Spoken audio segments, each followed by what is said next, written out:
Hello guys, అందరికీ నమస్కారం. నా పేరు Archana. Welcome to ER Stories. ఈరోజు కథ చిన్నారి వధువు.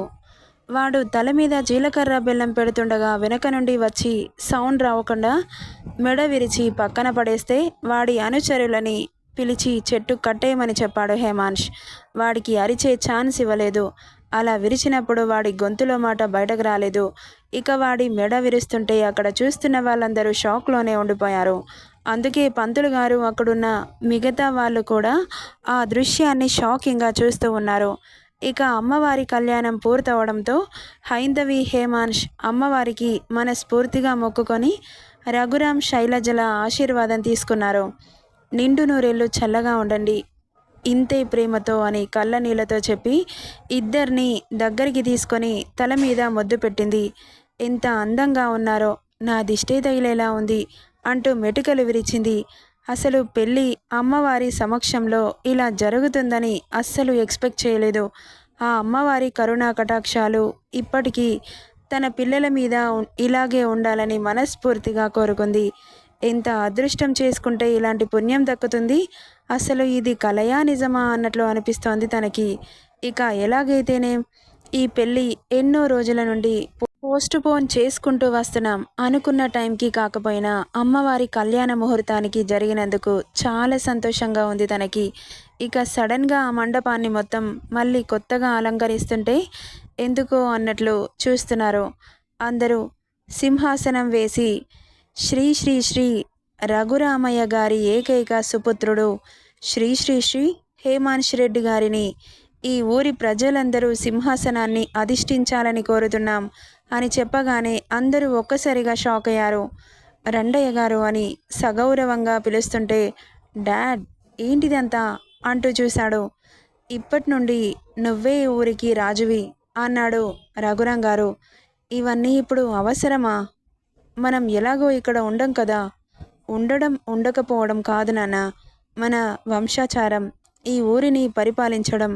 వెళ్ళు నాన్న అంటూ కొడుకుని కోడల్ని తీసుకొని శైలజతో పాటు సింహాసనంలో కూర్చోబెట్టి పక్కన మహారాణిగా హైందవని కూర్చోబెట్టింది శైలజ.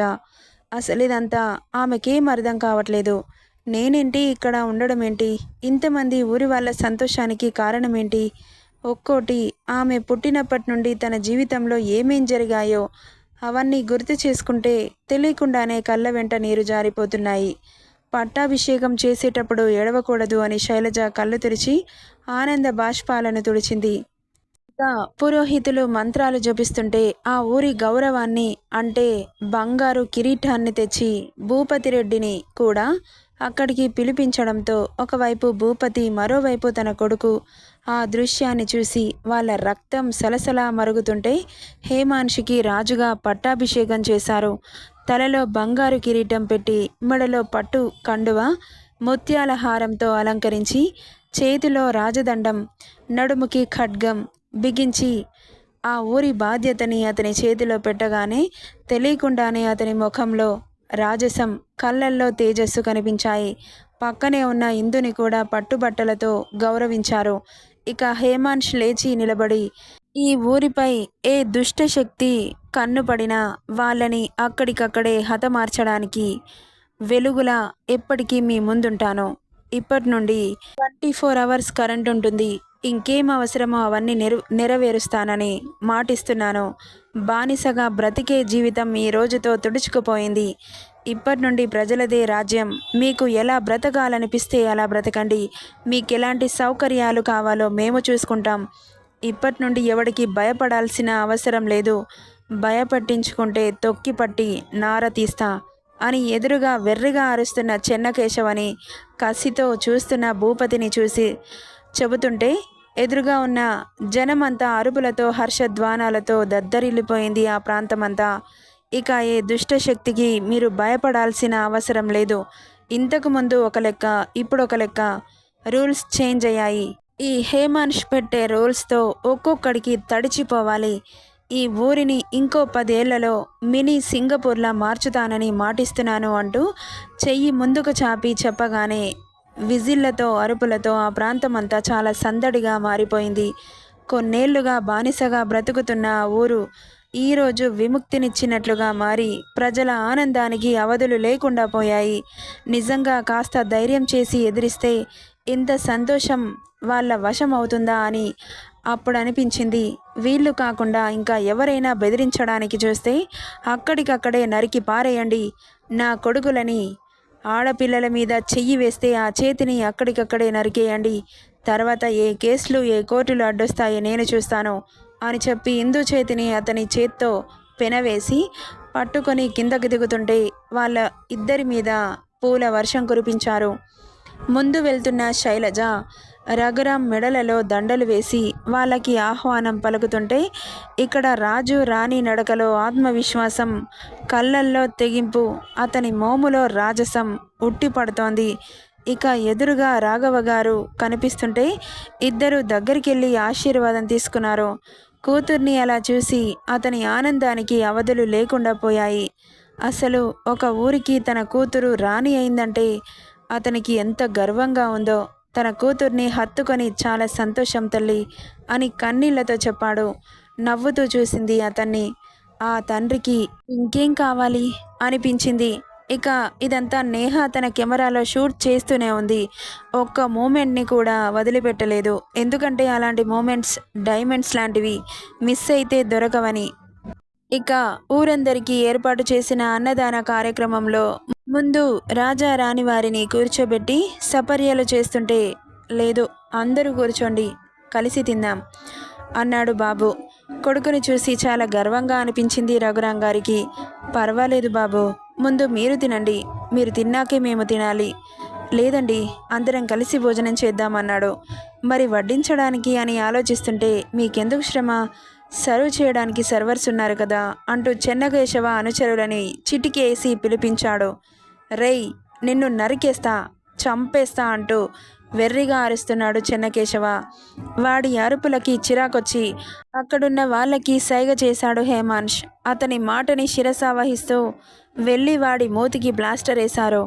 వాడిని అక్కడికక్కడే చంపేయాలనిపిస్తోంది, కానీ అమ్మవారి కళ్యాణం జరిపించి అలాంటి పాప మూటగట్టుకోవడం ఎందుకని. వాడు మేము వెళ్ళిన తర్వాత తోక జాడిస్తే నాకు చెప్పండి, వచ్చి కత్తిరించేస్తా. ఈ ఊరిలో ప్రతి వీధికి సీసీ కెమెరా. వాడు చేసే అరాచకాలు గవర్నమెంట్ దృష్టికి కూడా తీసుకెళ్దాం. చట్టాన్ని మన చేతిలోకి తీసుకోకూడదు అనగానే, సరే బాబు, ఇక మీరందరూ లేట్ చేయకుండా కూర్చోండి అనగానే వాళ్ళతో పాటు ఊరు వాళ్ళందరూ బంతి భోజనంగా కింద కూర్చున్నారు. వాళ్ళందరూ కింద కూర్చొని వీళ్ళు నలుగురు మాత్రమే మీద కూర్చుంటే ఏం బాగుంటుందని ఊరి వాళ్ళతో సహా తన ఫ్యామిలీ మెంబర్స్ చుట్టాలతో సహా అందరూ కిందే కూర్చున్నారు. అలా చూస్తుంటే రెండు కళ్ళు సరిపోలేదు. ఆ ఊరి వాళ్ళు వాళ్ళని చూసి ఆనంద పరవశంలో మునిగిపోయారు. వాళ్ళిద్దరి పెళ్లి తర్వాత మొదటి భోజనం అమ్మవారి ప్రసాదమైనందుకు చాలా సంతోషంగా అనిపించింది శైలజకి. ఇక ఇద్దరిని ఒకరినొకరు తినిపించుకోమని సైగ చేసింది. అంతకంటే అదృష్టమా? ఈ అవకాశం కోసమే ఎదురు చూస్తున్న బాబు ఎందుకు వదులుకుంటాడు? తల తిప్పి అప్పుడు ఇందుని మనస్ఫూర్తిగా చూశాడు. టమాటా పండు రంగు చీరలో, మెడలో నగలతో, నుదిటిన కుంకుమతో అచ్చం అమ్మవారిలా దర్శనమిస్తుంటే కళ్ళ నిండా ఆమె తేజస్సుని నింపుకున్నాడు. అతని ముద్ద కోసం నోరు తెరిచింది. దొండపండు లాంటి ఎర్రటి పెదాలని పిచ్చుకలా ముద్దుగా నోరు తెరవగానే ఆ ముద్దని తన నోట్లో పెట్టాడు. తన సున్నితమైన చిట్టి పెదాలు అతని చేతికి తగిలి ఒళ్ళు పరవశానికి గురైంది. పెళ్ళైన తన భర్త చేతి ముద్ద అమృతంలా అనిపించింది. ఇక ఆమె చేతితో అతని నోటికి అందించింది. అతని పెదవిపై ఉన్న నూనుగు మీసాలు గరుకుగా, పెదవులు సున్నితంగా కలిపి ఆమె చేతికి తాకగానే ఒళ్ళు జల్లుమని సిగ్గుతో తల కిందకి దించింది. అతన్ని చూసిన ఎగ్జైట్మెంట్లో అతనంతా గట్టిగా హత్తుకున్నప్పుడు ఎలాంటి అలజడి అనిపించలేదు, కానీ ఇప్పుడు మాత్రం ఏదో తెలియని వింత అనుభూతి. అది ఎంతలా నచ్చిందంటే ఇంకా ఇంకా కావాలి అనిపించేంతలా. ఆమె ఒంటరిగా ఎప్పుడు దొరుకుతుందా అని ఎదురు చూస్తున్నాడు మన బాబు. ఎందుకంటే 2 రోజులు ఎడబాటుని ఫుల్ఫిల్ చేసుకోవడానికి. ఫుల్ఫిల్ అంటే ఏంటంటారు మాస్టారు? నెక్స్ట్ పార్ట్లో ఏం జరుగుతుందో తెలుసుకుందాం. Thank you for listening.